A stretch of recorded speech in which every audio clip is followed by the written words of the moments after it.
Hello, hello. I think we're going to start again now. Um, in a second or two. So I'm going to pick up a bit on the things that Jane has talked about, but I'm going to contextualize it a bit more theoretically. And of course, queer theory, the word, especially how that is talked about in Norwegian mainstream press, it seems as the most maybe stupid thing you can work on, because you're basically an idiot if you work on it. That's at least what the newspaper editors likes to say. I kind of have another opinion. And also another of the prejudice that is also constantly repeated is that it's full of difficult words. It's just about words, basically. I'm also having a different opinion about that. I think it has a lot to do with a lot more than just words. But since I'm going to talk and use words, and some of them might be a bit long, some of them might be a bit strange, really, instead of just like reproducing that thing of, oh, I don't understand anything, well, ask. We are here to answer questions. So please interrupt me if I go too fast or if I use words that are just really new to you or strange to you. And maybe it's not that, you don't need to be scared of new words, I think. So, but if you don't understand them, please talk to me. So I'm going to start with continuing what Jane did with the whole disrupting the story of progress. Because we hear this story again and again and again, that how gays and lesbians have gone from covering their faces in shame to become out and proud people marching in the streets. This movement from the negative to the positive, from shame to pride, has become the way of telling the story of gay liberation in the West. The annual Pride parades in different cities in the US and Europe are often said to exemplify how the whole fight for equality has been won, basically, and that homophobia and gender discriminations are things of the past. When some of us queer activists and artists and academics continue to be quite angry at times and criticize the current state of affairs, we're frequently dismissed as living in the past, being nostalgic about our lost status as victims, and refusing and are naive to realize how liberated we really are. I really wish we were that liberated. I'm not really, but unfortunately, it's just really far from the truth. So there are numerous problems in the present, and I can't even start on that. That will be a different talk for another 2 hours or so.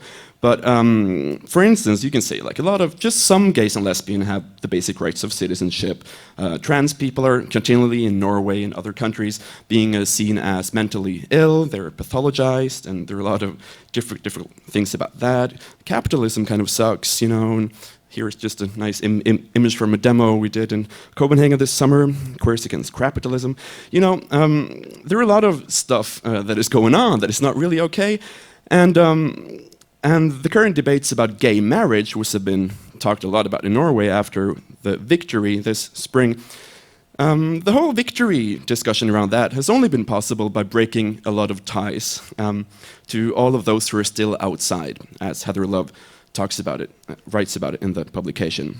For this story of progress to be told, a lot of other aspect has to be forgotten. This includes the politics and the lives of the dirty queers, the polyamorous, the hedonists, the sex workers, the anarcha-feminists, all these dirty people that don't really fit into the picture. So in this story of progress, the past needs to be understood in a certain way, as something we have left behind. The logic of this dominating story, from pride, shame to pride, can maybe be explained metaphorically with reference to how you develop an analog photograph. First, you kind of have the negative image on the film.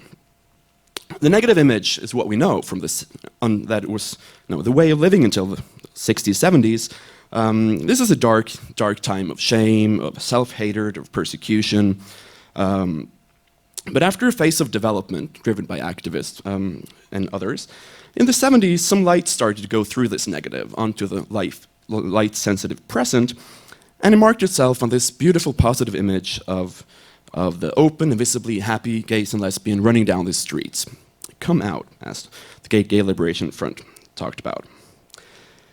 I'm inspired by the queer theorists, artists, and activists who ask us to return to the darkroom, to redo the printing of some of these images. I'm inspired by queers who resist this really, really tempting story of progress, which I wish we could adapt and follow, but because the fight for a society livable for all is really continues in the present. Recent queer theoretical and artistic work, as Jane also has presented, presents different ways of explaining how we are still touched by the past in the present. An example of this form of touch from the past can be found in the word queer itself. When activists in the 80s and 90s, as Jane talked a bit about, started using the word queer, taking it back kind of from this previous meaning of being a slur or a negative and degrading word, a question was raised whether this reclaiming this, taking this back, could really be functional. Could it work to use this bad old word to kind of develop a new politics and something positive, or was its bonds to the trauma and stigma of this term, would it limit the scope of the possibilities? This difficult balance between the politics of the present and the politics of the past is central to current queer politics, as it is to many of the contributions to Lost and Found. The Lost and Found publication addresses these issues, and it therefore does not only function as a catalog for the exhibition, and kind of as an archive of the exhibition, which it of course does to a certain extent, but hopefully the publication also is an invitation to think about different understandings of the archive, of history, of evidence, of visibility, and of truth. In the book, we have tried to map out how artists and theorists formulate different ways of relating to history and to the past. And I will try to explain some of these strategies today. Strategies I've been especially interested in, namely what I've called speculating, being speculative, flirting, confronting, and unlearning. But first, since we've talked about archives so many times today, it could be good to just look at that word for a little second. For what is really an archive anyway?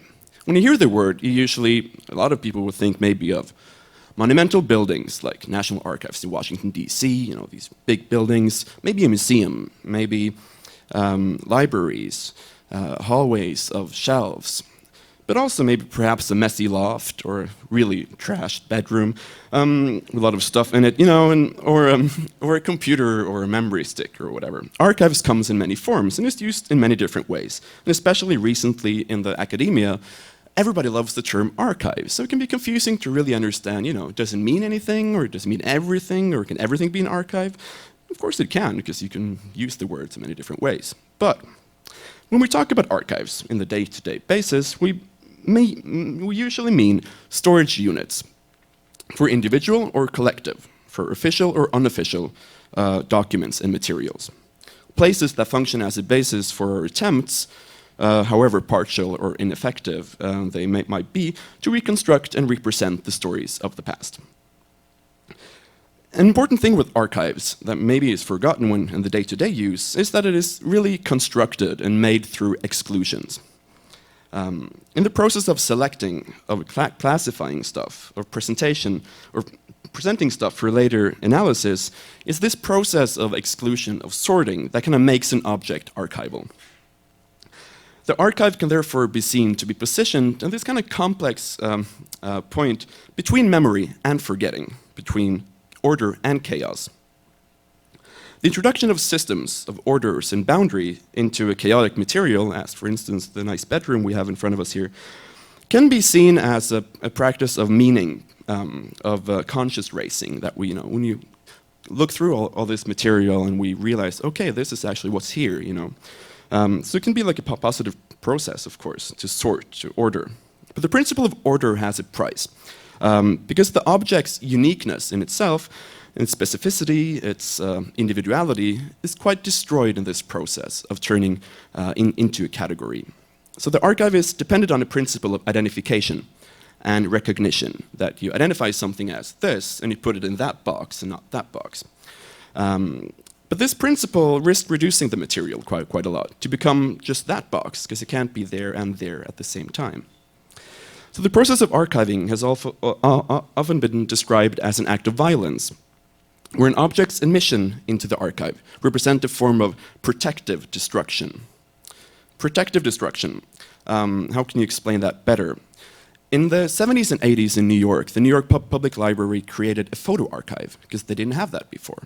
But in that process, they took all the books with photographs in, and they torn out the photographs to save them in a really, really good way in the photo archives. But suddenly, you'd kind of to then protect the photographs, but the books were, fucked up. So this kind of protective destruction, you destruct something to protect it, but that process can be quite violent in a way. Of course, archival violence can be talked about in a lot of different ways as well.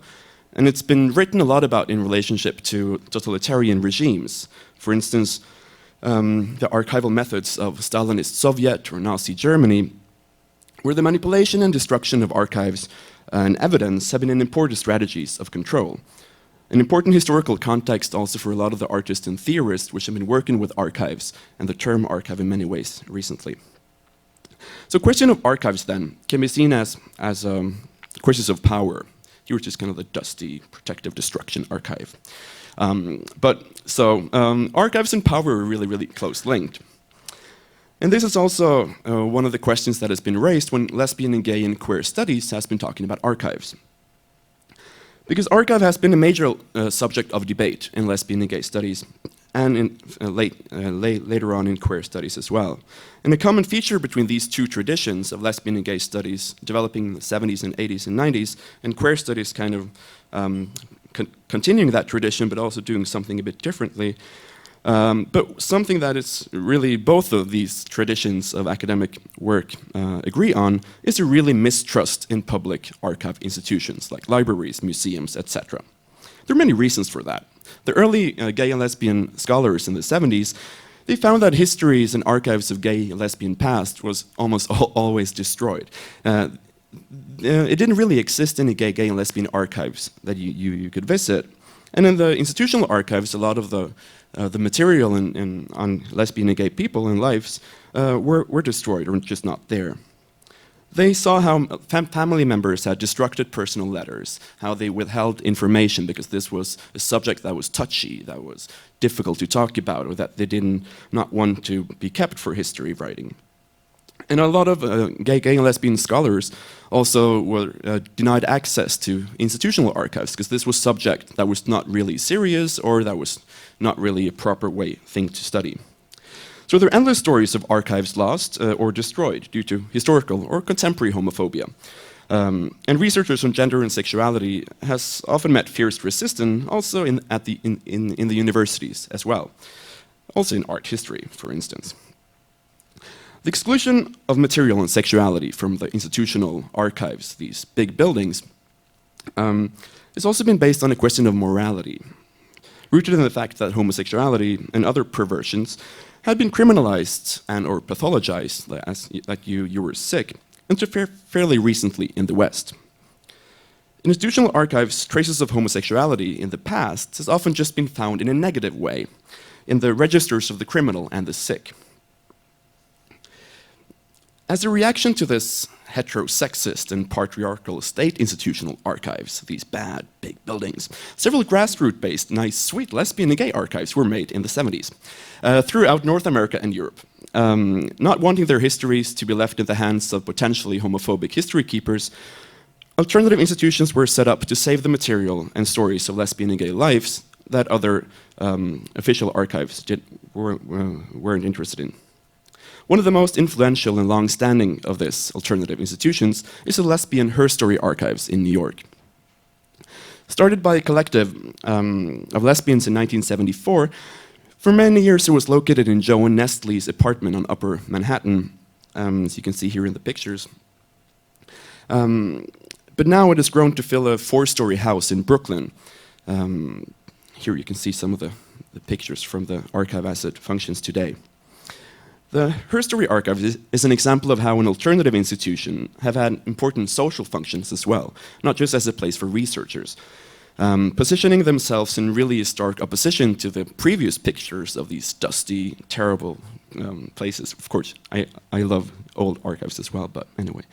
And they also write on their homepage that this is like, they made this archive as a reaction to this dreary, dusty, dark place filled with boxes of papers of interest only to a small group of academic researchers and writers. That was like the thing they really hated. Instead, as stated on their homepage, the Lesbian History Archives is, quote, a magical place, part library, part museum, a community gathering space open to all lesbians. The Lesbian History Archive has a policy of inclusion that is centered on whether something is relevant to or is made by a lesbian. And this kind of construction of relevance in this archive really differs from at least the supposedly objective and normative way of creating relevance. So here you can find things that you never ever would be accepted in other archives because they have a totally different approach to what's considered as relevant and important. But the Lesbian History Archives does not restrict themselves to just tell the good stories of the good lesbians. They also have a lot of material on really problematic stories of lesbian history. Lesbian and Nazi, like Nazi lesbians, for instance, is also an important part of some of this collection, even though also some of the founders are Jewish and activists within that scene as well. In 1997, Cheryl Donoghue, an American black filmmaker, made her first film, The Watermelon Woman. And this film includes a fantastic scene that gives a funny and telling representation of the importance of alternative archives.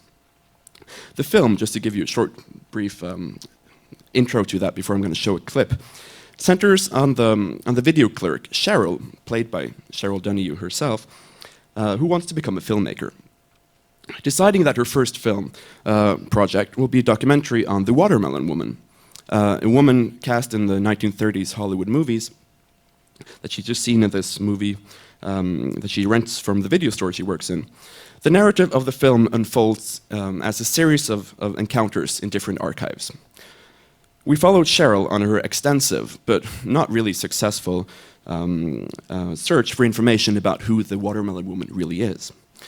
She browses through the books at the libraries, doesn't find anything at all. She interviews Camille Paglia, an academic. She interviews her mother. She questions people on the streets. She visits a collection for black memorabilia and film.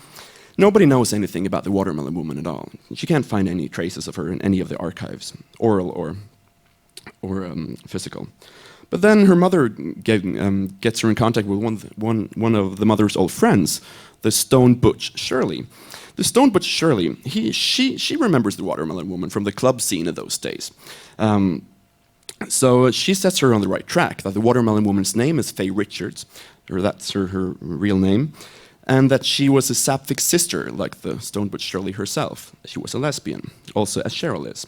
So Cheryl goes to goes not to Hollywood, she goes to New York, with it's not good, with her colleague Annie from the video store to visit CLIT, Center for Lesbian Information and Technology. I'm going to show a short clip from that.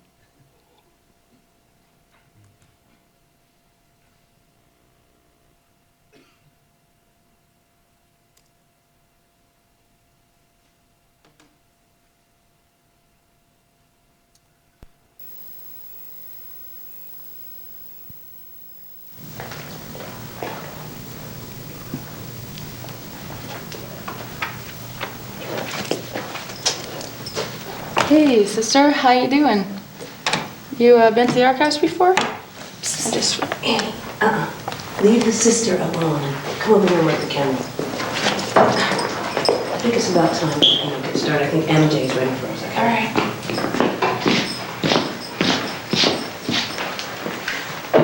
Welcome to the Center for Lesbian Information and Technology. Actually, we're very disorganized here, but it's because we're just a volunteer-run collective, and you know how hard it is, things take time. But, someday we're going to have a great system where people are going to donate materials, and then they're going to be logged, they're going to be categorized, they're going to be sorted, they're going to be stored. But right now, they're just in boxes. Well, I came to find out about the Black collection on lesbians. Is that a separate collection, or? It's very separate. Oh. We received a very generous gift from the Hysteria Foundation, but they wanted it to be used exclusively for African American lesbians, so if we have any photographs that there are white people in, we just cross them out. Now come with me and I'll show you the files. For example, you might find this very interesting. Now, here we have, let's see, all kinds of really great things. Oh, look, here's a map. This is a map of the most popular lesbian and gay hotspots of Manhattan in the 20s and 30s. It's just incredible. Wow. Looks like there were more dyke bars then than there are now. Actually, there were no exclusively female bars. It was mostly mixed speakeasies and then the young white debutante crowd. You know, they'd race uptown at midnight for a big plate of yardbirds and strings. What? Fried chicken and spaghetti. And then they'd wash it all down with a big, cold, frosty glass of 100 proof iced tea. Doesn't that sound great? I'd really like to have one right now. I mean, you know, I'm in recovery and everything, but there's nothing wrong with remembering the way things used to be. Well, anyway, let's just keep it anonymous. Do you have anything on black lesbians, say, in Philadelphia? Yes, we do. We have a whole box. Now, let me just show you. Whoa, baby. Thank you, MJ. This is a little disorganized because you know we are an all-volunteer collective and these things take time. But there's a lot of fascinating material and I hope you'll enjoy yourself.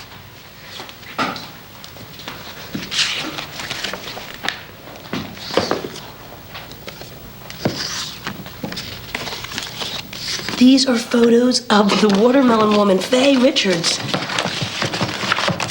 Oh my God. Look, it says to June Walker, a special friend. Get that, Annie, get that.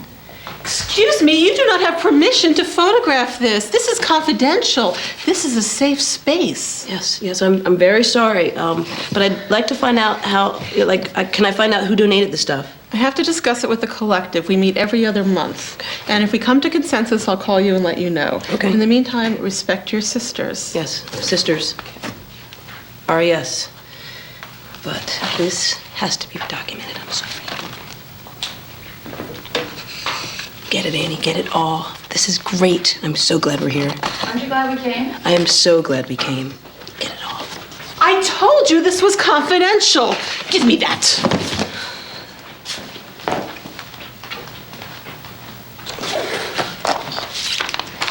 It's time to go. We got all we need. Great, Annie, let's go.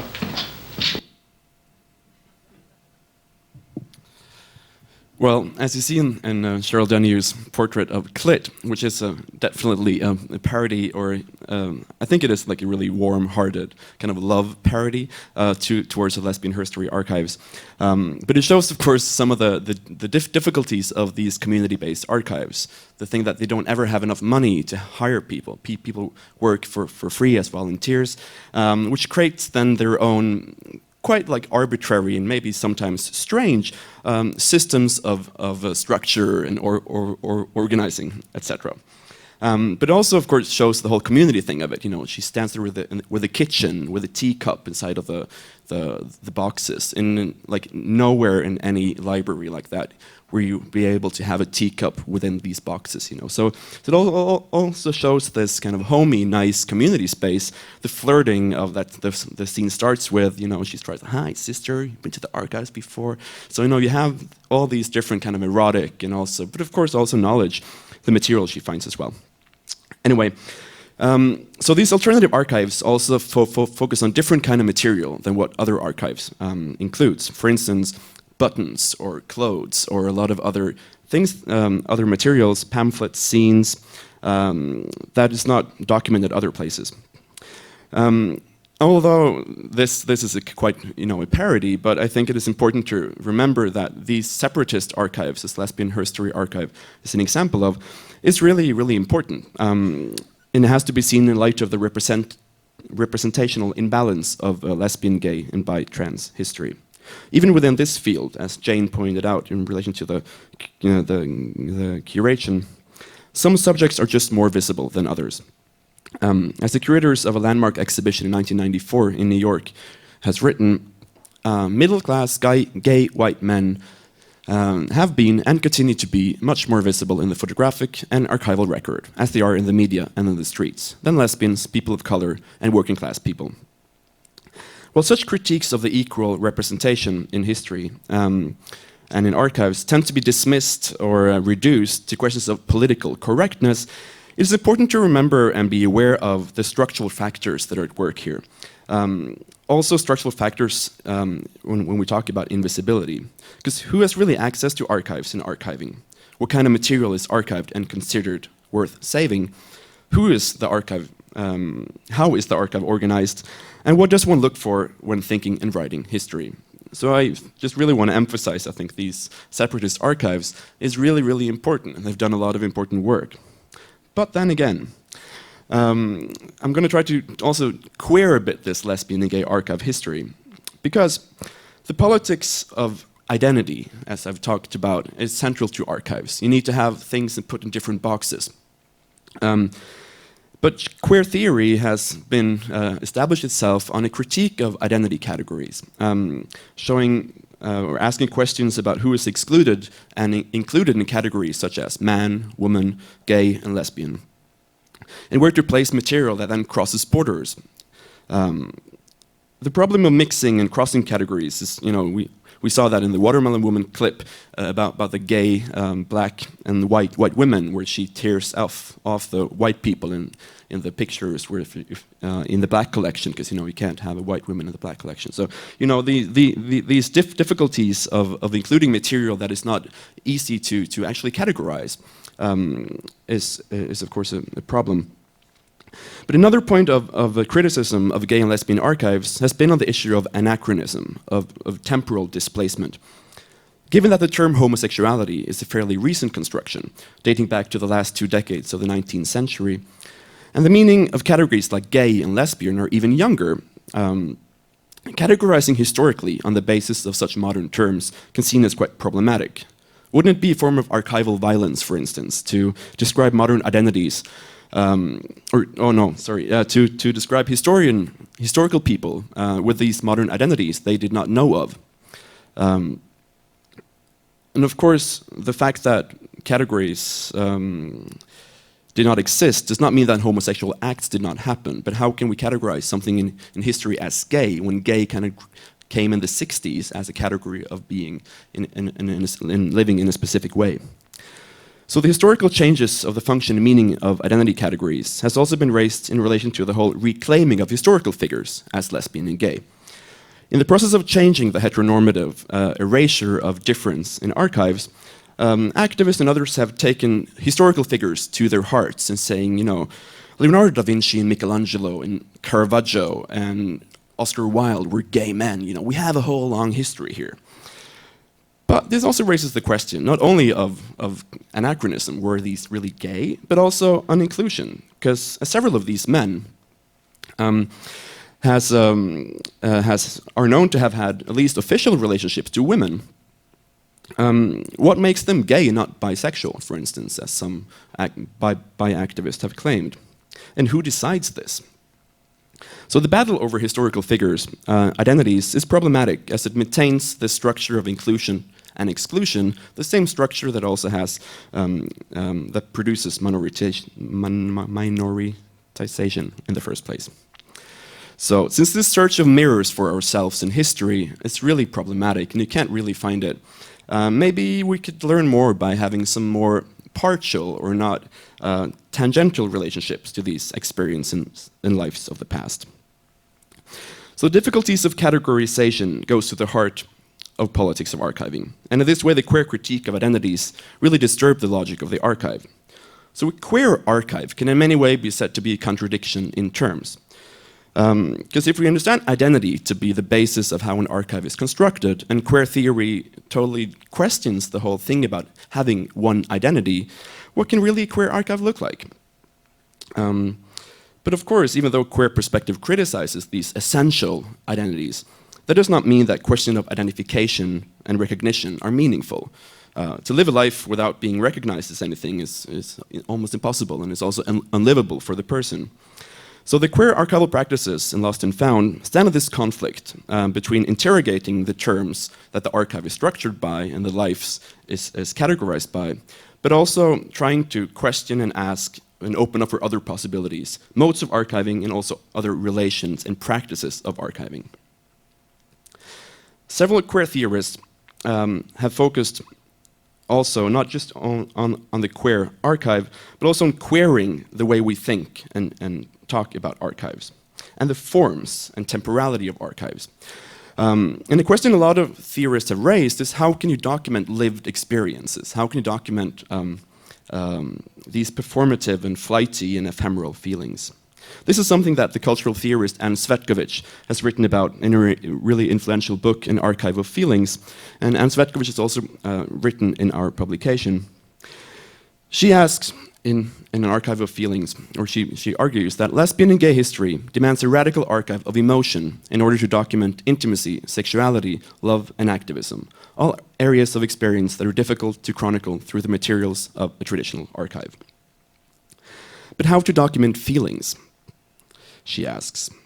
As Cvetkovic discusses in the article in our book, emotions and sexuality in that way and feelings can only be archived indirectly. And for this, art and other kind of cultural artifacts can function as an important repertoires, as also what she terms important archives of feelings. In her analysis of the photographs of Tammy Ray Carland, included in the book, this is a photograph of her mother things, the inheritance from her mother. Cvetkovic explains, or she emphasizes the felt value of things, and how the felt value is important to queer archival practices. That objects derive their significance and meanings through the feelings attached to them. And the feelings attached, and this focus is not something you find a lot in the more institutional archives, which has other way of creating significance than what the felt value is about. So Cvetkovic points out that art can function as a way to indirectly document and transfer ephemeral feelings. The performance theorist, José Muñoz, takes this idea even further, and he argues that the flighty and ephemeral is totally fundamental to an understanding of queer history. In his article called Ephemera as Evidence, he focuses on how queerness has a special relationship to time, to duration, to what's last. He writes, and this is almost the last quote, so just bear with me, please. He writes, "Queerness is often transmitted covertly. This has everything to do with the fact that leaving too much of a trace has often meant that the queer subject had left herself open for attack. Instead of being clearly available as visible evidence, queerness has instead existed as innuendo, gossip, fleeting moments and performances that are meant to be interacted with by those within its epistemological sphere, while evaporating at the touch of those who would eliminate queer possibility." This quote, the epistemological sphere, may be some difficult, but what he really talks about is that a lot of the way queerness has been lived has been not through creating documents and evidence, because that can make you get into really big troubles in later sense, because homosexuality and other kind of perversions has been illegal in so many ways. That's why he focuses on the performative side, the meetings, these flighty moments where people meet and recognize each other. But if somebody else comes in with a bad look, the police, for instance, you kind of just disappears immediately, and the police can't get you in any way. So this is so what Muñoz says then is that if we're going to write about queer history, we can't have a same understanding of evidence as something we can see and have.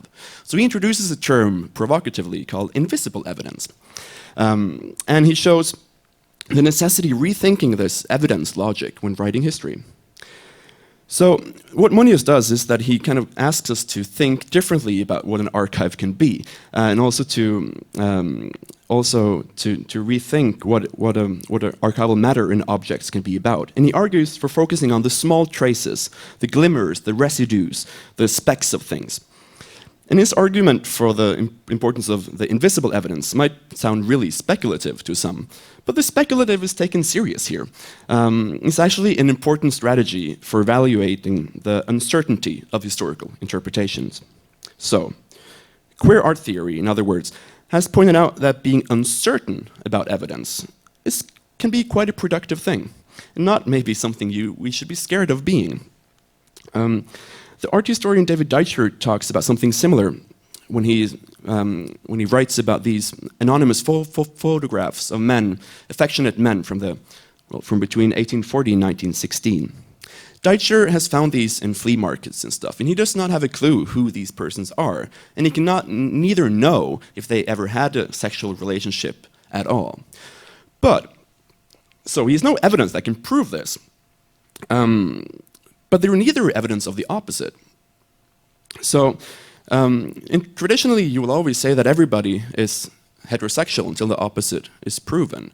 He really goes in and tells us, well, the uncertainty can really be a productive thing. And then he questions this logic that everybody is heterosexual until we have evidence of otherwise, and says, we need to find another way of thinking about evidence, because if not, we cross out a lot of other possibilities. So this queering of the evidence can be seen as a larger move within queer studies, away from this fantasy of finding the proof of, yeah, this man in history was gay or that woman was lesbian, to actually acknowledging this uncertain and speculative and flirtatious way of approaching history, and that this flirting with history and different possibilities can be a really productive site of engagement. So, Cheryl Dunew's The Watermelon Woman, as I've talked about, she shares this flirtatious and speculative relationship to history. After having found the box at the Clit archive, she managed to track down the Watermelon Woman's real name and her partner, who tells Cheryl that Faye Richards, the Watermelon Woman, has passed away. So Cheryl is really, really depressed and concludes that her documentary cannot be made because the Watermelon Woman is dead. But she's found all this material from this Clit archive, and she ends the film by presenting the biography of Faye Richards as she's found it. And she's kind of holding up the images that she's found and tells like the biography of it. But while this biography is told in the end of the film, the titles, the end credits intersperse.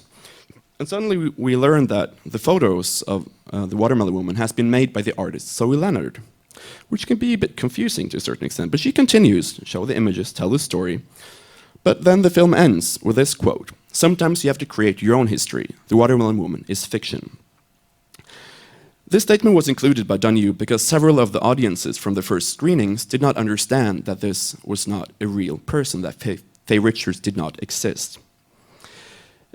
But the point here is not that this documentary was not a documentary, but a mockumentary, or a kind of a parody of documentary. The important thing to remember here, I think, is that just because the Faye Richards is fiction, as the film itself is, does not mean that people like Faye Richards and the Watermelon Woman, like lesbian people in the 30s, did not exist. Rather, the film's staging of this meeting with archives in different ways, and the staging of the racist and heteronormative institution of the archives, which creates absence, tells us that such stories as Faye Richards, a black lesbian actor from the 30s, they would never have been documented in the first place in those kind of archives. So as a reaction to the empty archives, Zoe Leonard, together with Cheryl Danew, has created their own. And the author, Toni Morrison, makes an important point in this regard. I'm going to be brief here, but she writes in the text, The Site of Memory, that reflecting, when Toni Morrison has been writing about the slavery history, the black slavery history in the US, she points out a crucial distinction in history is not between fact and fiction, but between fact and truth. Because she says, the archives of slavery, yeah, they can be full of facts, but they might not be able to tell us the truth. So instead, Toni Morrison is critical to the value given to facts in the archives, because the marginalized people, which we can find these facts about, the slaves, they did not have a chance to create these facts. So as a result of this unequal representation, Toni Morrison says, well, she argues for the gravest responsibility of the imagination. So the fictional evidence in Faye Richards, in The Watermelon Woman, invites us to reflect upon the fact that though this archive is fictional, it may still represent a truth.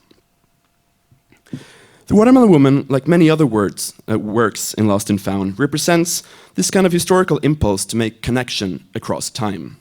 Cheryl mirrors herself in Faye Richards, and this kind of connection is quite productive in her sense. But these connections can be anything but pleasant, too. In Connie Carlson and Andy Candy's video work, I Am Other, Candy and I, the poetic short film presents us with complex questions of identification, recognition, and expectations of transsexuality through a careful archival strategy of reenactment. In the film, we see the Swedish activist and writer Andy Candy embodying the former Andy Warhol superstar Candy Darling, as portrayed by Peter Hujar, the photographer, in his famous photo, Candy Darling on her deathbed, known to many by Anthony and the Johnsons, the American band, their newest record, I'm a Bird Now. In the voiceover of the film, comprised of Andy Candy's own diaries, her medical journals, as well as the journals by Candy Darling, Andy Candy reflects directly upon the meeting between these historical images, and how the historical images of trans women like Candy Darling is really difficult to deal with for her in the present. I'm going to show a short clip from that film.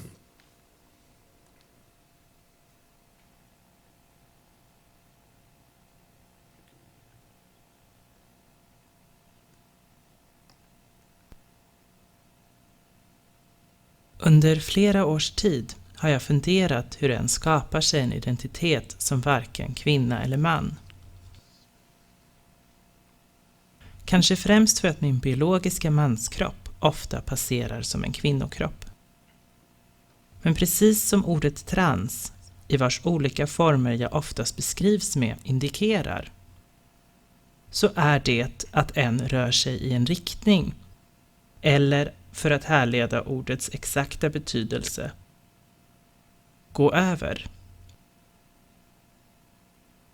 Jag upplever mig dock inte i en övergångsfas, eller i rörelse, eller att jag ens närmar mig någonting.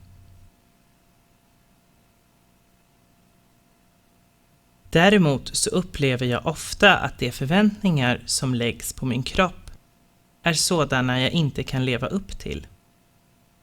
Det handlar inte om att ta avstånd från de två normerande könskategorierna kvinna-man, utan det handlar snarare om att finna sig till rätta i ett samhälle där ingen av de accepterade kategorierna passar. Candy Darling representerar för mig det en förväntar sig av en transkvinna. Den kanske kändaste bilden av Candy är när hon 1974 ligger på sin dödsbädd. Jag har länge inte velat känna av den vedertagna bilden av transpersonen. Jag vägrar vara den ensamma, rädda, utsatta och tragiska transpersonen. Jag vägrar vara ett offer.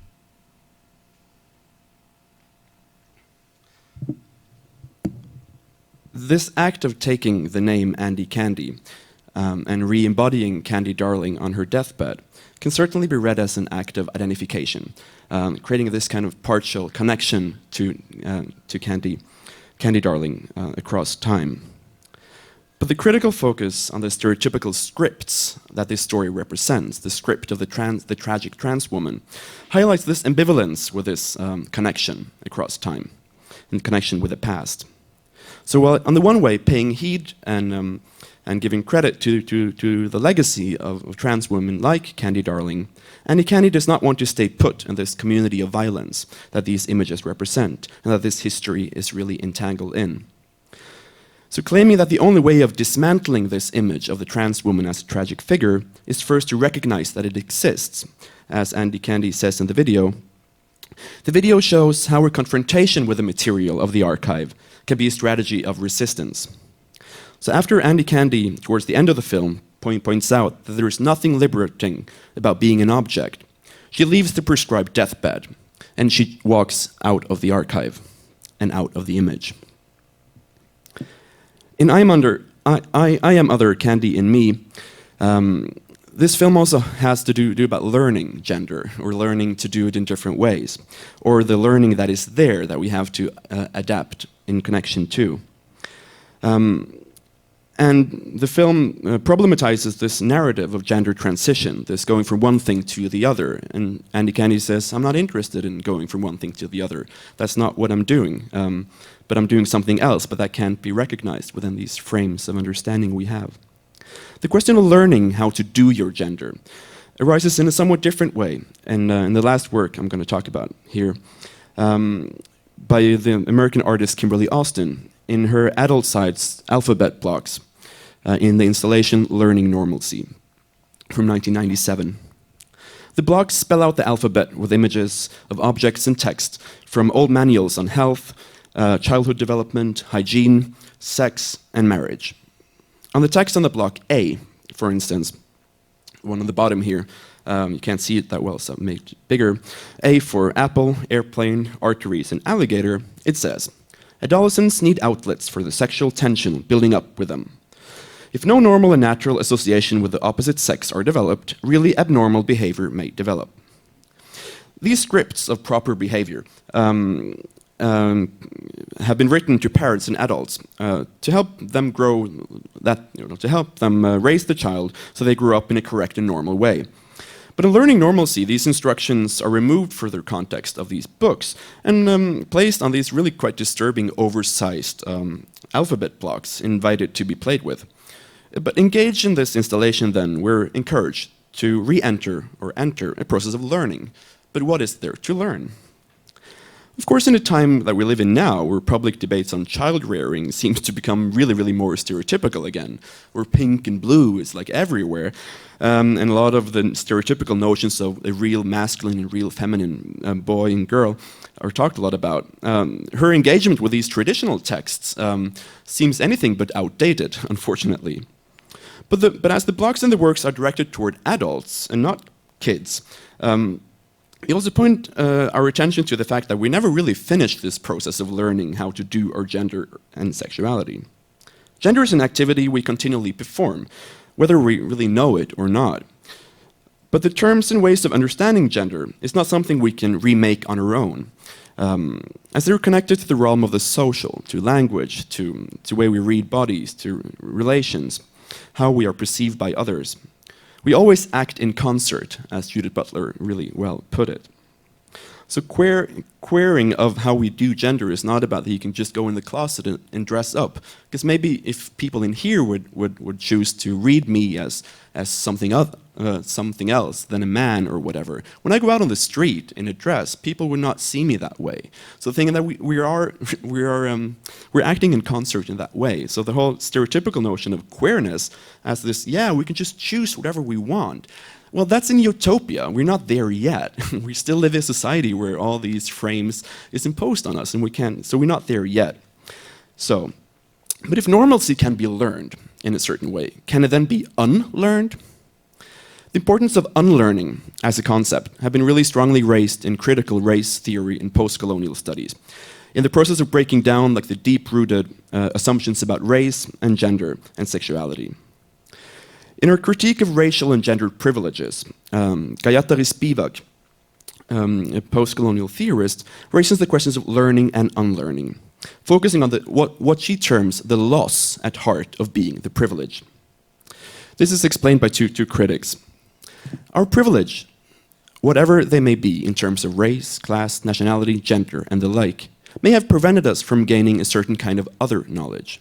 Not simply information that we have not yet received, but the knowledge that we're not equipped to understand by reason of our social positions.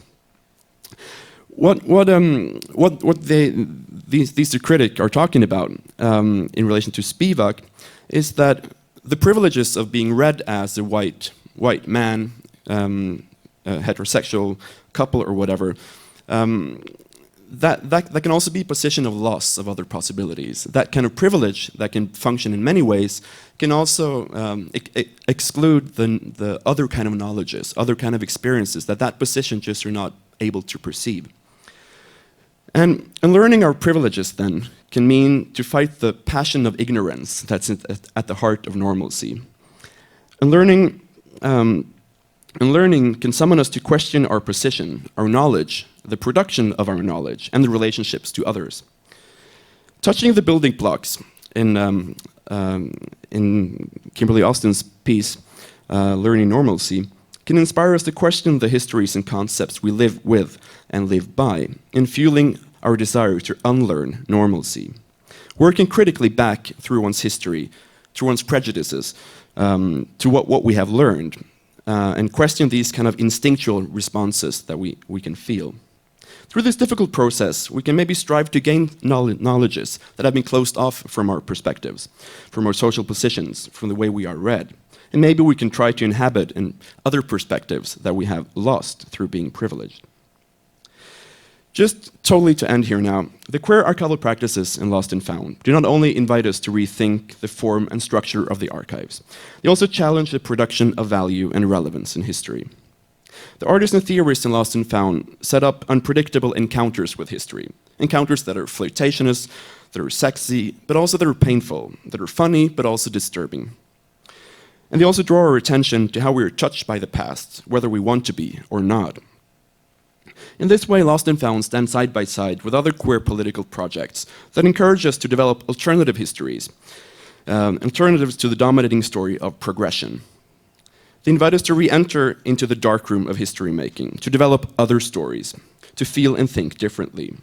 This darkroom, here represented by Flemming Rowley's work in Lost and Found, comprised of 1,200 found gloves, black gloves, sewn together in their index, or what do you call it, finger.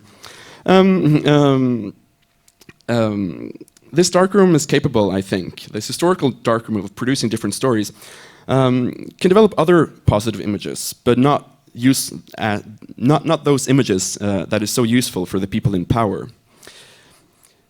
This darkroom might be a good place to both fuck, but also fuck up things, to twist and to queer stuff, to work and also have fun. From this darkroom of history making, we can scratch in the negatives and create other positives. We can show the connections between shame and pride in the present. From these kind of darkrooms, from this position that I think Lost and Found has tried to formulate, we can feel backwards while looking forward, as Heather Love puts it in her book, Feeling Backwards. So Lost and Found is just one way to start this dirty work, but it's also dirty and enjoyable. So, thank you.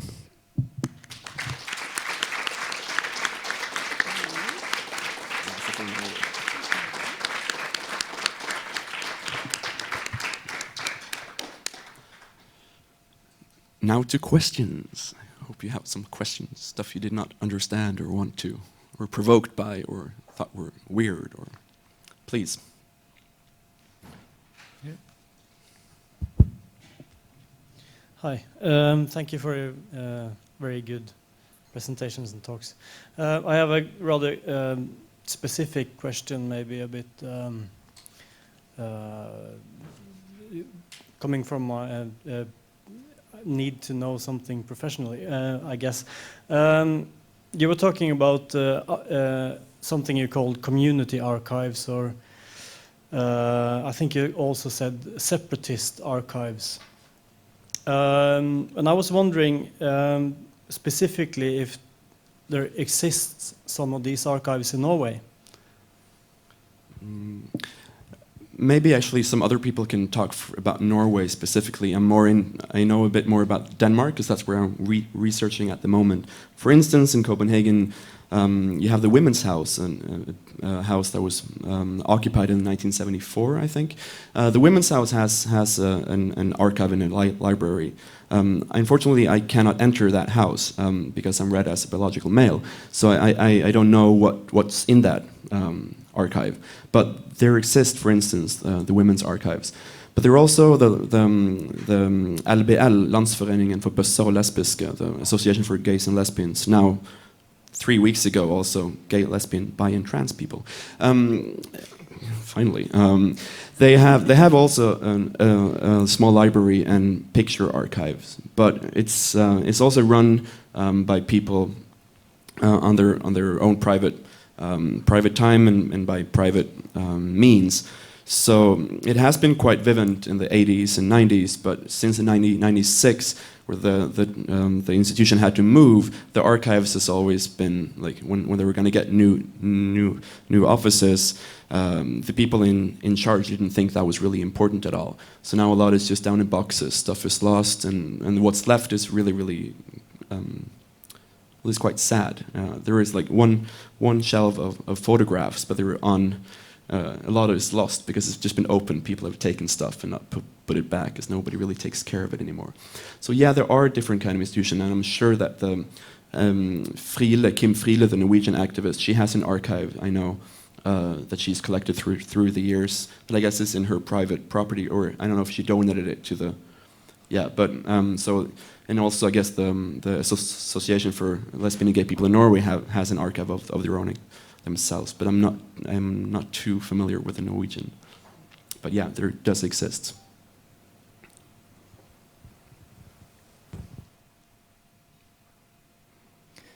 Any more questions? Om Mathias, we've tired them out. I know, we talk too long and too much. Again. Always do. One question here. Thank you very much for a very interesting evening with both of you. It was a pleasure to be present at the presentations, especially of the art that I haven't been able to witness before. I totally sympathize with the impetus of the exhibition and of the questions that you have raised, and I think that you've been touched upon many of very important problematic questions in doing history, in the whole question of archives and the questions of gender and sexuality. Of course, this is many of the same problems have arisen for people of color who have tried to write an alternative history, feminist history that started in the 60s and 70s and so on. And there are many theoretical questions.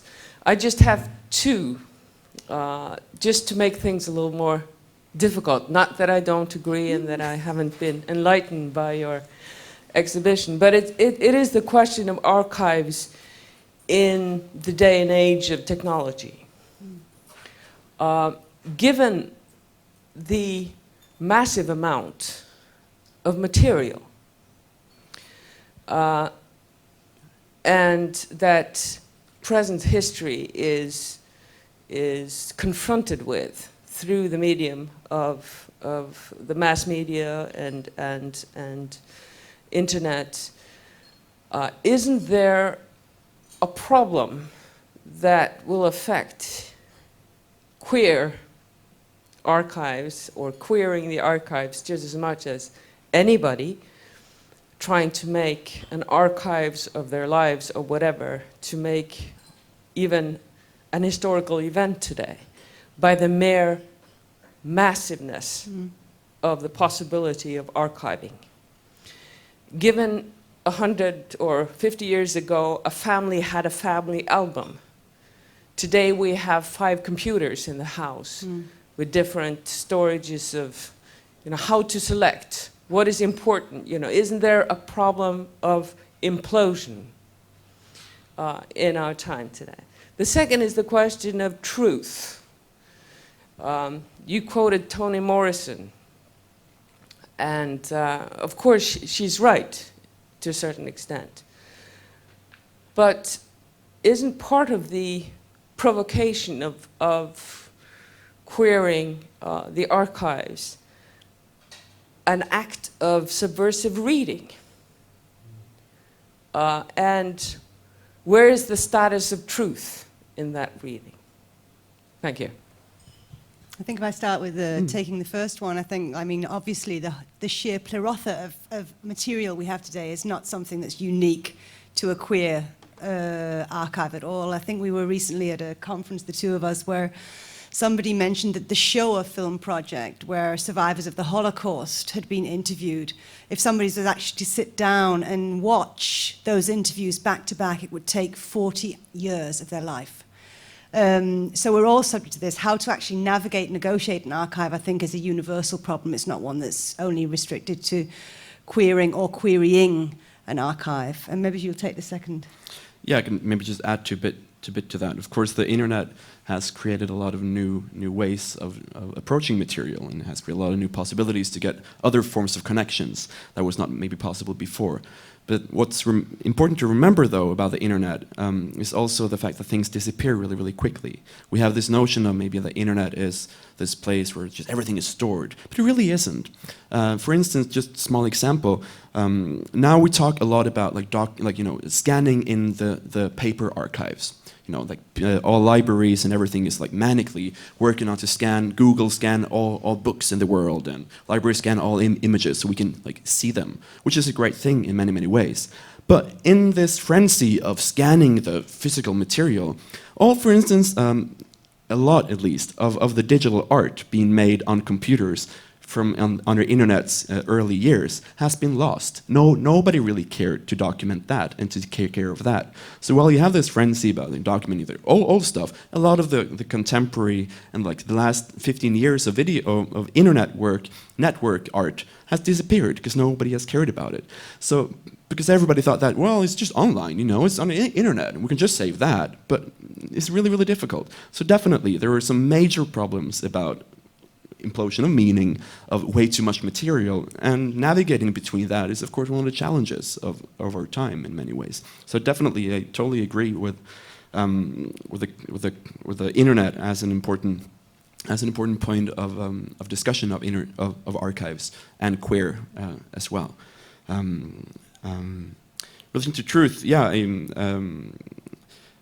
act of subversing reading is, of course, something that a lot of the artworks try to do in many ways. For instance, Cecilia Barriga's reading, or her way of putting Marlene Dietrich and Gerda Garbo together, and in a lot of these artworks and artists, and also, of course, theorists, as you know, that's an important strategy.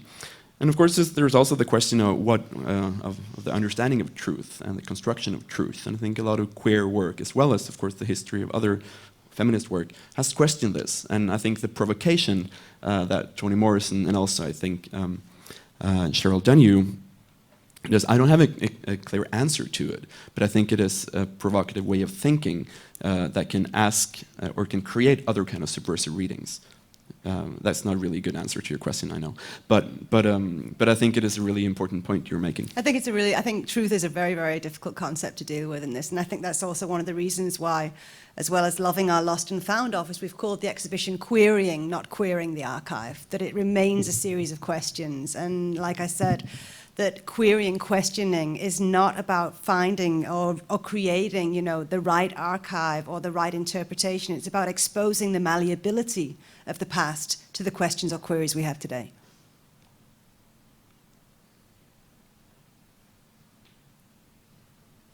Anyone else? Any more questions? Okay. I think we'll wrap it up for today. Just want to thank Mathias and Jane and all of you for coming. Yes, thank you. Thank you so much for listening. Thanks.